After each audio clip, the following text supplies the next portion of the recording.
Olá, meu nome é Felipe Bellini e eu gostaria de conversar hoje com vocês sobre a ordem da redação. Tudo que a gente faz tem uma ordem e eu vou passar agora algumas imagens e eu queria que vocês tentassem montar umas pequenas histórias para essas imagens.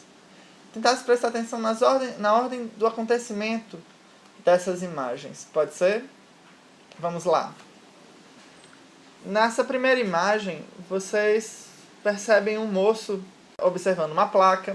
Ele percebe essa ordem, esses números, coloca uma escada e ele começa a pegar os números. Ele primeiro coloca as rodas, quadro, depois um guidão, até que tudo toma forma de uma bicicleta e ele vai embora com a bicicleta. A pergunta que eu faço é, e se essas imagens tivessem uma ordem diferente? Na próxima imagem, vocês conseguem ver uma ordem da vida, não é mesmo? Um bebê num carrinho, depois o bebê no triciclo, e assim ele vai mudando de veículo até o final, quando ele está velho, numa cadeira de rodas. O que isso representa? Onde é que começa? Como é que você lê essas imagens e quando acontece essa leitura dessas imagens? Aí está o grande lance da redação. Todo texto que você vai fazer possui uma ordem. E essa ordem compõe-se do início, meio e fim. O início é aquela parte em que a gente não sabe o que acontece, o que é o texto, do que se trata. É onde a gente vai apresentar para o nosso leitor tudo isso. Nosso leitor está sem ideia do que vai acontecer. Ele não sabe do que se trata o texto. Então é nossa obrigação apresentar. Enquanto o texto narrativo vai introduzir pelos elementos de cenário, depois apresentar os personagens, como acontece nos contos, normalmente nas crônicas, nas grandes narrativas, no texto argumentativo vai ser a exposição da nossa introdução. A gente introduz o tema para depois nos colocarmos sobre esse tema. Então a gente faz uma divisão. A introdução é nada mais do que a apresentação do tema e a nossa tese, a nossa opinião sobre determinado tema. Se no início eu tenho o que eu chamo de introdução, logo depois a gente vai ter o meio, né? Aquela cronologia simples do início, meio e fim das histórias narrativas e que a gente aprende lá no fundamental, se repetem na nossa redação do vestibular. Olha que interessante.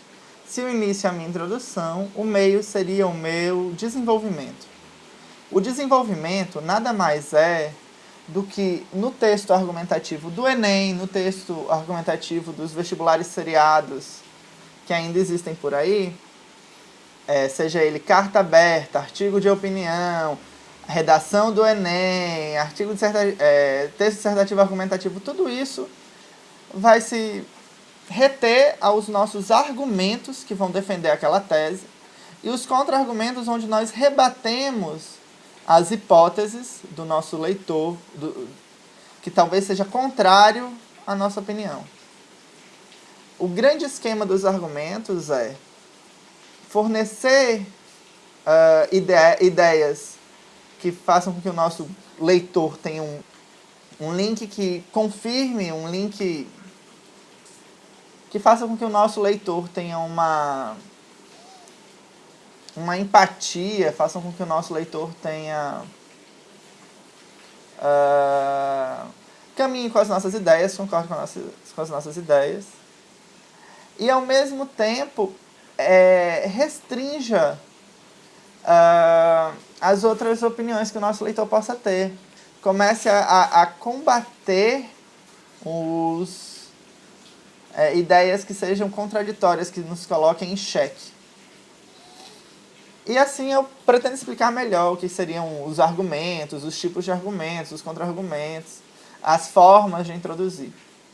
Mas vamos lá, a gente falou da introdução, o início, a gente falou do meio, que é o desenvolvimento, e daí, dentro do desenvolvimento, os argumentos, que são a apresentação de ideias e exemplificação dessas ideias, dos contra-argumentos.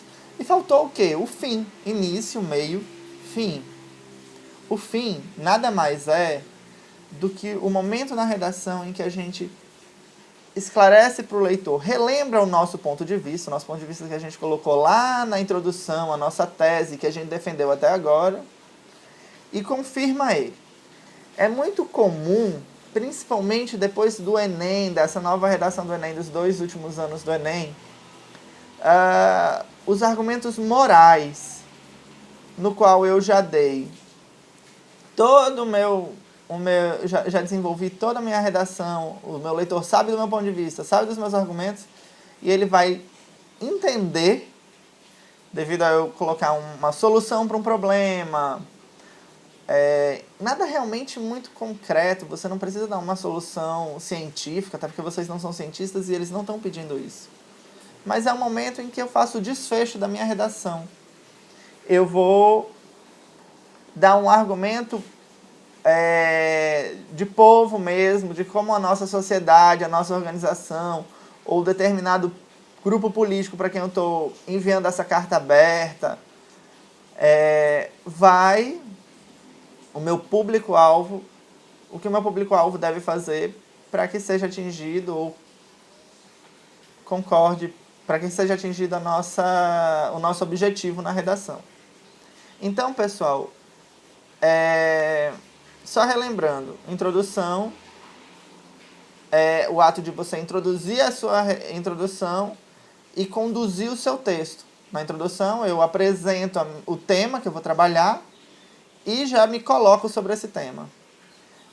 No meu desenvolvimento, eu tenho, ou seja, o meio, eu tenho a minha apresentação de ideias e a argumentação dessas ideias para que o meu leitor concorde com a minha opinião, ao mesmo tempo que eu refuto ideias de pessoas que pensem contrariamente a mim.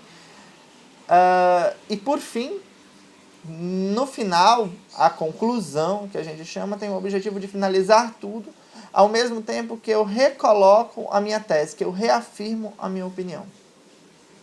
Eu vou deixar uns links para umas imagens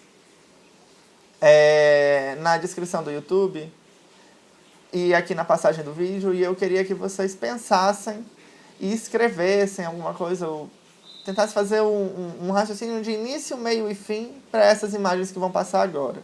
Uma noção de desenvolvimento dessas redações, independente do gênero e do tipo textual a ser trabalhado.